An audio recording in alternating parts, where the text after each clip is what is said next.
우리 아들 저기 타는 건데 이거 저기 태어나고 오면 또 이걸 또 다시 타야 될 것 같아서.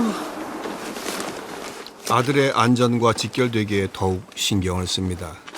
가슴을 이렇게 조여줘야 되거든요, 얘를. 그냥 몸이 이렇게 상체도 이게 잘 안 되고 그래가지고 손을 움직이려면 얘는 상체를 항상 이렇게 이걸 묶어줘야 돼요. 아들 휠체어를 닦는 현숙 씨. 이 생활만 17년째입니다. 뇌병변 장애로 거동이 불편한 둘째 아들. 현숙 씨의 아픈 손가락입니다. 저기 17년 전에 교통사고가 났어요. 근데 저희 아이가 이제 그때 18개월 때였는데 머리를, 그러니까 뇌를 손상받아가지고, 그러니까 왼쪽 뇌가 운동신경 부분에 많이 손상을 받았다 그러더라고요. 그래서 그 호흡기를 이렇게 달고 그 어린 그 18개월 된 아이가 호흡기를 딱 달고 주사바늘을 막 그 여러 개를 꽂는 거를 봤을 때 그때 진짜 정말 하늘이 무너지고 왜 나한테 이런 일이 생겼을까. 정말 그때는 정말 이게 받아들이기가 굉장히 힘들고. 그렇게 갑자기 시작된 간병 생활. 하지만 시간이 지날수록 현숙 씨의 건강도 급격히 무너졌습니다. 그 시기 때부터 아프기 시작한 게 계속 아프더라고요. 왜냐면 그때도 이렇게 거의 음식을 제가 직접 이렇게 만들거나 할 수 있는 그 정도도 안 돼가지고 거의 우리 큰아들이랑 같이 살 때였으니까 큰아들이 계속 그 배달 음식 시켜주고 그거 같이 먹고 그러다 보니까 그 배달 음식에 길들어져가지고. 둘째 아들 간병으로 생활은 불규칙했고 요리할 시간도 없었습니다. 끼니는 항상 배달 음식이었고 물 대신 탄산음료를 마셨습니다. 결국 영양 불균형으로 노화가 빨라졌고 이젠 예전의 모습을 찾아볼 수 없습니다. 노화로 아픈 곳이 늘어나 약도 많아졌습니다.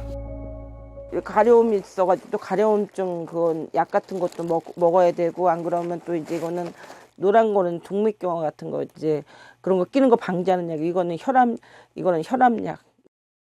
수면제예요. 이게 또 이것도 노화로 인해 이제 갱년기 오면서 그때부터 이게 먹기 시작했어요. 하루에 한 알. 나이 먹어가면 어쩔 수 없이 약이 늘어날 수밖에 없다 그러다고. 아픈 데가 한두 군데 생기고 또 이제 노화가 되다 보니까. 에휴, 언제까지 이렇게 약을 먹고 살아야 되는지 진짜.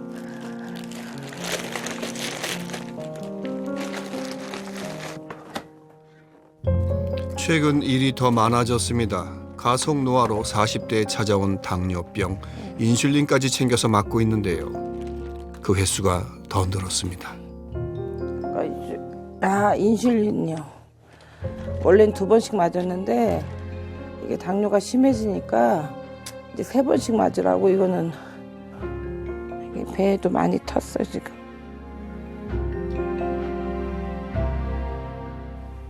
배가 이게 전에는 많이 안 텄는데 이렇게 인슐린을 많이 맞다 보니까 또 배가 트더라고 많이.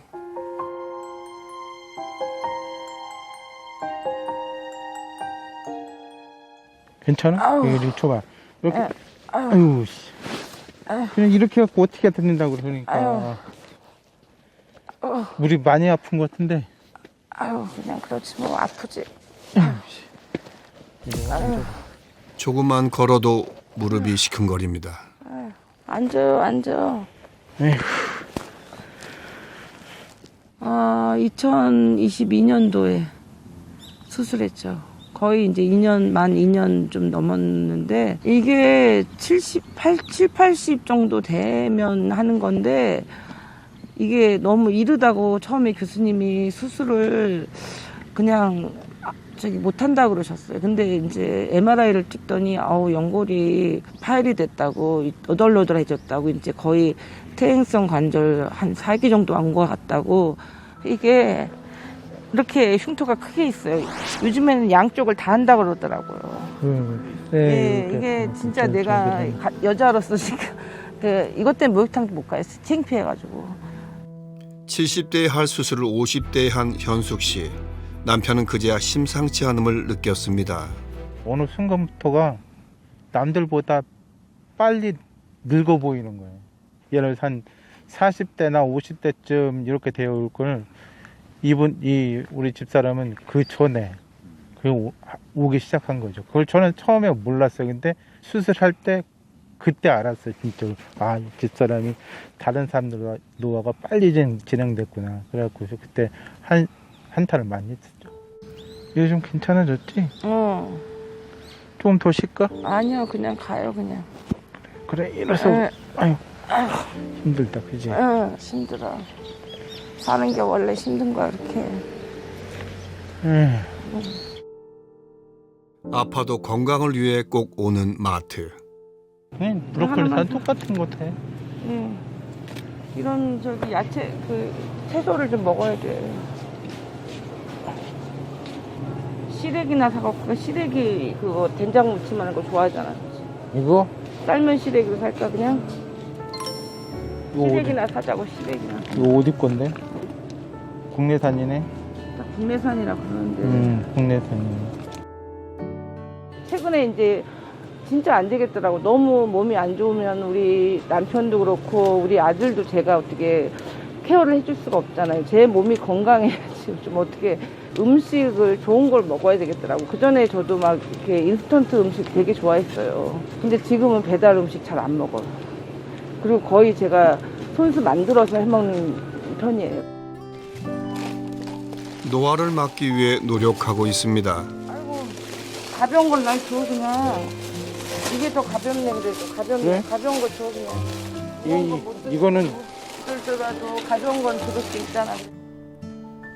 더는 나빠지지 않기를 바라며. 이제라도 영양가 있는 식단을 챙기고 있습니다. 규칙적으로 식사를 챙기고 식재료도 고민해서 사용하고 있습니다.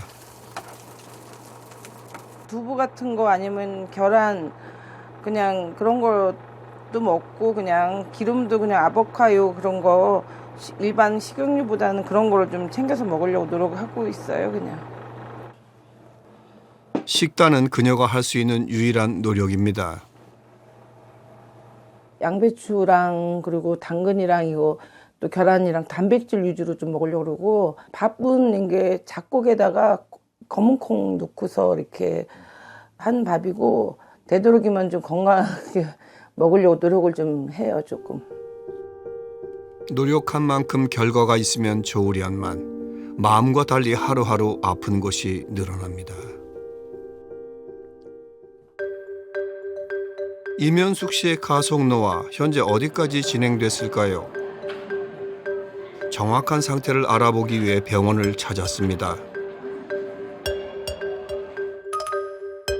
체성분 검사와 혈액 검사를 진행했는데요.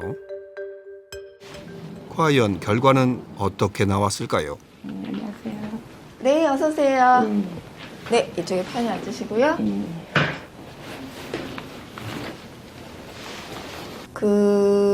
이제 검사한 거를 좀 보니까요. 우선은 우리 가지고 계신 질환, 당뇨에 대해서 조금 조절이 잘 안 되시는 부분이 좀 보입니다. 인슐린을 맞고 있지만 혈당 관리가 전혀 안 되는 모습인데요. 합병증의 위험도 높은 상황입니다. 나는 혈당이 되게 높은데 여러 가지 기능은 힘들고 피로하고 떨어지게 되는 그게 당뇨의 주된 개념이거든요. 그래서 지금 혈관 탄력도가 좀 딱딱해졌다. 그러니까 이제 동맥 경화의 가능성이 높다. 위험이 높다. 이렇게 설명할 수 있어요. 혈관 내에 만성염증 유발하기 쉽고 세포 기능을 많이 떨어뜨려서 오히려 당뇨 합병증이라든지 관련된 노화 증상들이 더 빠르게 나타날 수 있는 가능성이 있어서 그런 여러 가지 대사 과정을 잘 증진시키고 개선시키는 방법 중에 하나는 세포 내의 수분을 잘 유지시키는 거예요. 어떻게 수분 섭취는 충분히 하세요? 그냥 녹차나 뭐 그런 걸로 좀 먹고 물은 별로 안 먹어요. 물은 안 드시고 녹차 위주로 드시고. 물 대신 녹차를 마셨던 현숙 씨. 사소한 이 습관이 바로 가성노화의 주범이었습니다. 이제 녹차에는 카페인이 들어있죠. 그러면 이제 내가 섭취한 그 녹차의 형태로 섭취한 수분이 카페인에 의해서 이뇨되어서 몸 밖으로 나가게 될 가능성이 매우 높아져서 마신 만큼 수분이 몸 밖으로 배출되는 경향이 높아지게 됩니다. 그래서 수분 섭취는 순수한 물로 하시는 게 더 좋을 것 같습니다. 문제는 나이를 먹을수록 체내 수분이 줄어 건강을 위협한다는 겁니다. 그만큼 신체에 물은 중요한 존재입니다. 우리 몸에 수분이 4% 부족하면 피로감을, 20%가 부족하면 사망에 이르게 할 만큼 수분은 신체의 기능을 좌우합니다.